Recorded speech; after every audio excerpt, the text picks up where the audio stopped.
Hello, it's me, Dell, 2015. So we are going to be reading chapter 2, which is called Lost. That doesn't sound very promising. Kirsten sat under an oak tree with Mama and Peter. She patted down the grass to make a bed for Sorry. Although it was only June, the grass here in the park was already as dry as straw. Summer was so hot in America. 3 months ago, when they left the farm in Sweden, Kirsten had needed her wool skirt and shawl. Now her clothes were much too heavy. Even without her quilted petticoats, she was hot. Peter lay on his stomach, watching the road. He was on the lookout for Papa and Lars, who had gone to buy tickets for the rest of their journey. Papa promised that later he would take Peter and Kirsten to buy bread and milk. Kirsten couldn't wait. She wanted to explore this new town, New York. But Mama wouldn't let her go by herself. Swedish children could easily get lost here in America, Mama warned. While Papa was gone, Kirsten watched the New Yorkers stroll by. The women and girls wore flowered dresses with lots of ruffles. The men wore tight trousers and white jackets. Kirsten looked down at her own tattered clothes. The only fine thing she wore was the amber heart her grandmother had given her on the day they said goodbye. "Oh, Mama, I wish we could wear such pretty dresses," Kirsten said. "Only the people from the ships look like this."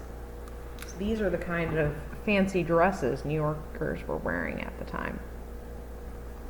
See all the ruffles. "Our clothes are dry and clean. We don't need to be ashamed," Mama answered. Her cheeks were pink again, and now she smiled. "Besides, how could I milk the cow if I wore so many ruffles?" Peter made a face. He hated to dress up, even for church. Then his frown turned into a grin and he jumped to his feet. "Here come Papa and Lars," he called. Lars held a handful of cherries.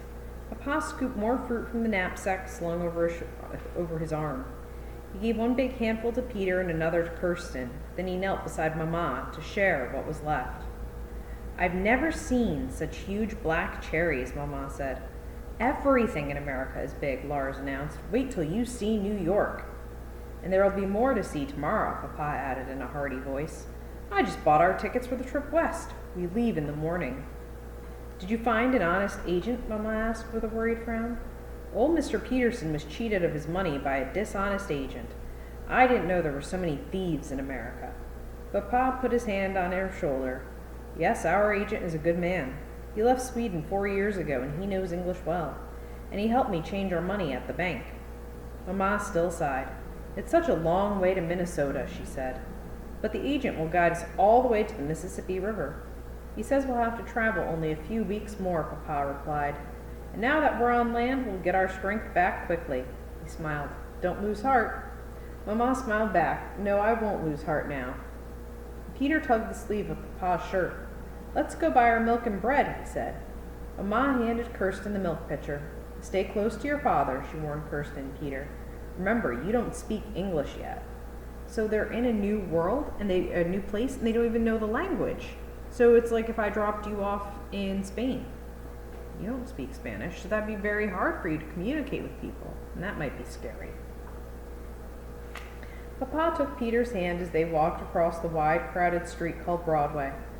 Kirsten skipped beside them. She held the milk pitcher tightly in one arm and Sorry in the other. Kirsten had never seen so many horses, so many wagons, buggies, and carts. Men and women filled the sidewalks. Children darted among them. In her small town in Sweden, the lights turned off because I haven't moved in a bit. I'm just going to keep on not moving. And I'll read to you in the dark, you know. It's great. Kirsten had known everyone she met. Here, everyone was a stranger. These Americans chattered, called, and shouted all around her. Kirsten couldn't understand a single word they said. She walked with Papa past carts full of onions and potatoes. Chickens and ducks fluttered and squawked in their coops as they waited to be sold. Hold on, it's harder to read in the dark than I thought it would be.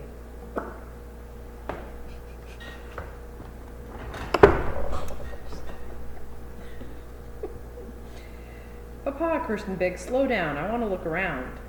Now there were candy stores, shops that sold tobacco, candles, tinware, cloth, oh, everything. "Here's the bread shop," Papa said. Round loaves of wheat bread were stacked inside the shop window. Papa carefully counted out 2 American coins, and the shopkeeper gave him several rolls. He handed one to Kirsten, one to Peter. "Now we'll get milk," he said. The fresh bread was soft and sweet. Kirsten tried to eat slowly to make it last. She kept her eye on Papa's broad shoulders as she walked down the busy street munching. She saw women holding huge baskets heaped with fruit. She couldn't understand what the women said, but the red berries in their baskets reminded her of the delicious cloudberries her grandmother gathered in Sweden. Kirsten paused a moment by a gray-headed berry seller. Then a boy carrying a tray of silvery fish bumped her. She almost stumbled over a small black boy who polished a man's boots. "Wait, Papa," she called over the racket the horse's hooves on cobblestones, but Papa was gone. Uh-oh. Kirsten had lost sight of him in the crowd. Clutching sorry, Kirsten ran. She squeezed between women with their shopping baskets. "Papa, wait for me," she called, but she didn't see Papa. Lots of little boys chased through the crowd, but not one of them was Peter. Maybe Papa and Peter are already at the milk shop, Kirsten thought. Maybe they're waiting for me to come with the milk pitcher. She hurried along, looking in each shop window for cheese and barrels of milk. Where was the milk shop? Was it on the other side of the street? Kirsten climbed around pigs that poked their snouts in the trash of the gutter. Then she dodged in front of a buggy, ran across the street, and headed down the row of shops. She couldn't find the milk shop anywhere, and this side of the street was even more crowded with shoppers. The babble of their voices made her head swim.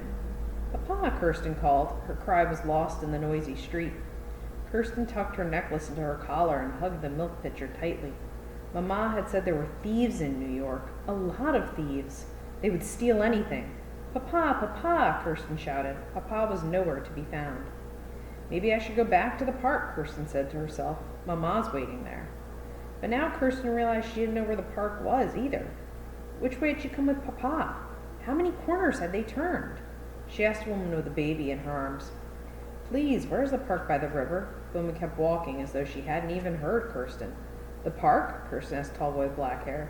He said something to his friend, and they laughed at her. "Help me," Kirsten cried out. "Please, help me."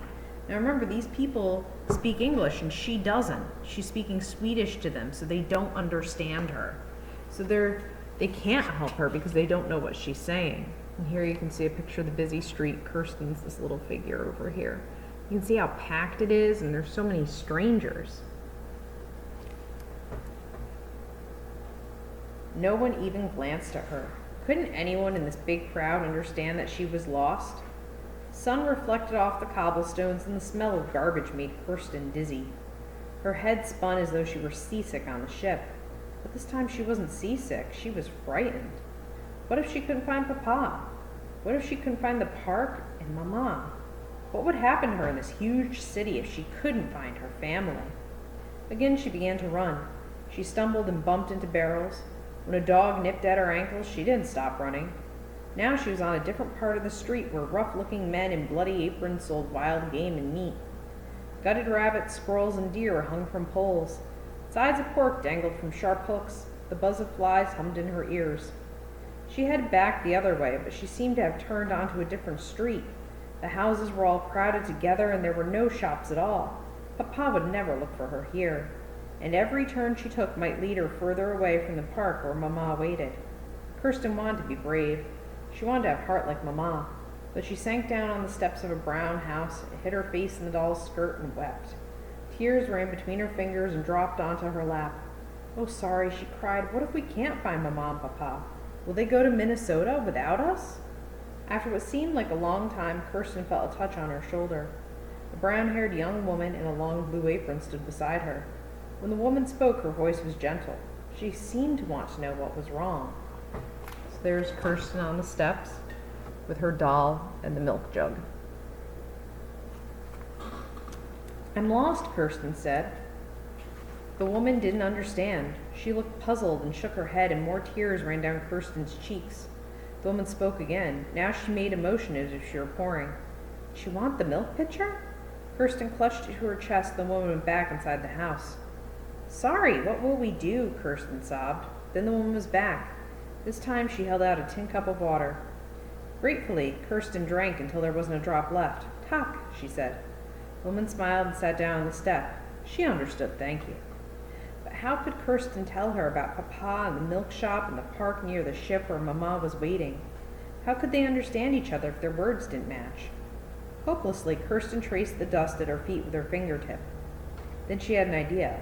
If she couldn't talk, maybe a picture could talk for her. Carefully, Kirsten outlined the shape of the eagle in the dust. Then she drew 2 big sails over the ship. She pulled at the corner of the woman's apron and pointed to her drawing. There it is. The woman smiled when she saw the picture. Quickly, she locked her door, put the key in her apron pocket, and motioned for Kirsten to follow her. At the end of the street, they turned into a smaller lane. After a few more turns, they were beside the river where the ships were docked. Far ahead, Kirsten could see the tall oak trees of Battery Park, and there was the eagle, tied to the dock. Kirsten ran.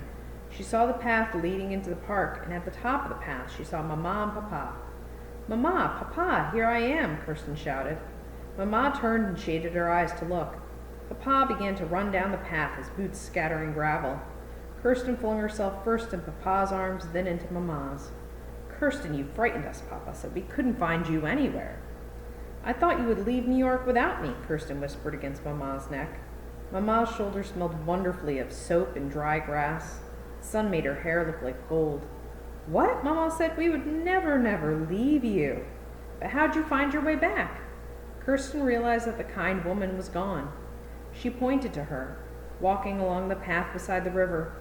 "I drew a picture of our ship, and that American lady helped me find it." Papa hugged Kirsten again. "You're a very smart girl," he told her. "Be smart enough to stay right beside me the next time. Promise?" "I promise," Kirsten said, and meant it with all her heart. So that must have been very scary for her. So, I will see you tomorrow for Chapter 3, Across the New Land. So I think they're going to get started on their way to Minnesota. All right. See ya.